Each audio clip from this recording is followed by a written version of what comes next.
Older farmers remember the 1980s farm crisis, while younger ones can barely imagine what it was like.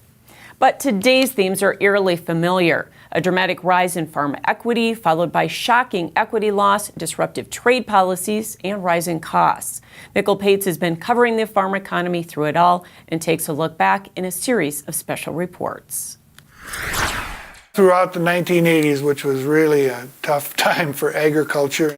Jim Nichols was Minnesota's ag commissioner from 1983 to 91, and he knows calling it tough times may be an understatement. Poor conditions even led farmers to hold several tractorcades to call attention to their plight, including one to Washington, D.C. We had 100,000 farmers in the state of Minnesota, and 1/3 of them were facing foreclosure, 33,000 farmers. Under Nichols, the Minnesota Ag Department started a mediation program.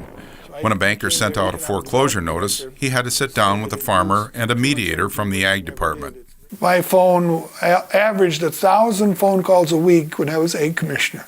Nichols says 10,000 farmers went through the program, and it was largely successful. We tried to do some things to get them through this financially, the mediation, eliminating judgments and stuff.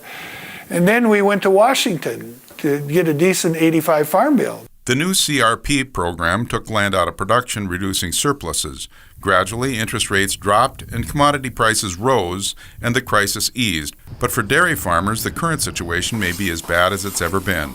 My God, this is where we were in the 1980s, and we went from 26,000 dairy farms in Minnesota to 4,000. Think what we have lost. Farmers in crisis were grasping at anything that could help. So when a South Dakotan named Fred Hendrickson and partners in southwest Minnesota told them how much they could make growing Jerusalem artichokes, many jumped at the chance. Joseph Amato wrote a book about the Jerusalem artichoke scam. It ended up costing some upper Midwest farmers $25 to $30 million.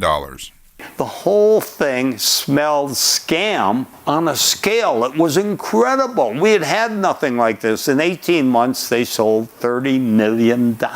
It was a total pyramid scheme, but it shows you what happened in the 80s. Farmers were desperate, and when you're desperate, you do foolish things. In southwest Minnesota, this is Mikkel Pates for Ag Week.